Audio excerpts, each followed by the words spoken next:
I got a question for you.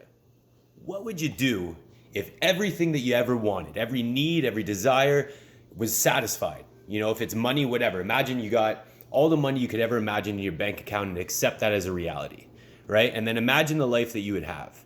You'd buy the house that you want, you'd have the car, and you get all your ducks in a row. Now imagine a year goes by. Then what? You know, what do you do with your time after you've done it all? So you think that what you think right now would be it. When you put yourself in this kind of creative and imaginative space of what then, it opens you up to more possibilities. And when you start kind of thinking like that before it happens, you realize that the whole idea of time is an illusion, the whole idea of money is illusion, and that everything that you actually are after is a feeling inside that you can have right now, but you're chasing. You know, that's what it was for me. I would always try and chase something and then be like, these are the conditions that have to be in place before I allow myself to be happy. And that really, really messed me up, because in my mind, I was so limited to the everyday normal life that I was living, and I wasn't putting my imagination or creativity in such a place that got me anywhere closer to where I wanted to be.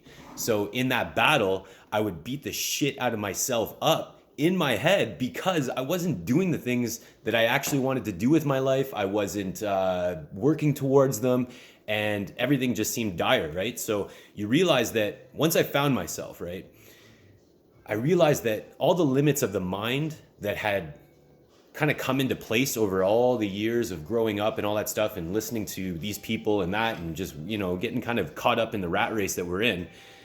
My mind had so many limitations, and I was living the consequence of them.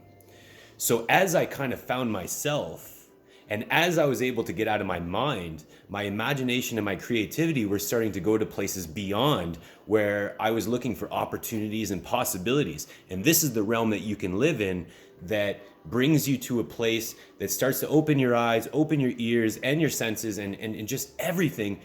And that light just starts really, really starting to kind of get brighter for you. You have a little bit more excitement for life. You start thinking about how great things are. Instead of worrying about your problems, you're now in the blissful state of being.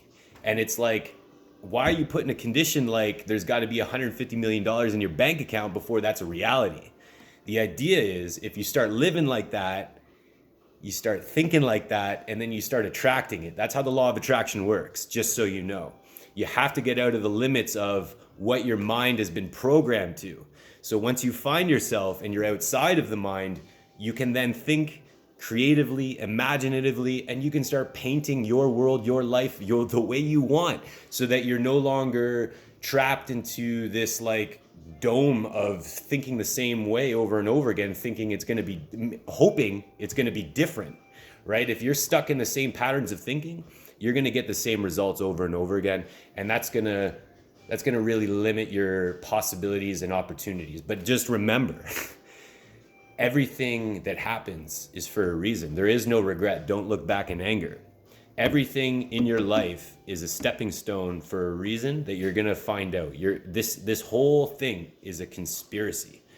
And once you kind of like start to trickle up the steps of finding yourself, you're like, whoa, this was all meant to be. I had to go through that shit. I had to think those terrible things to know that they don't serve me. So I got rid of them. You know, I had to take it in to let it go. I got the dark so I can see the light. And that's how this process works of unraveling yourself, is that you start leaning into that uncertainty, that darkness, and you start shining a little light there when it's not there. And then all of a sudden, everything just kind of follows suit because of that attraction. This is how it works. I'm telling you, go beyond the mind, think beyond the mind, and you'll start being beyond the mind, and then everything is just going to start falling in place for you. You have to believe it. If you don't, you're just bullshitting, it'll never be for you. And you're just going to go through another set of you're just going to get in your own way. The mind is going to just run you around. I'm saying if you get beyond it, your imagination and your creation will start to actually manifest your dreams as reality. And that's the truth that nobody's ever told you, but I just did. So start believing that shit and see what happens. Or not.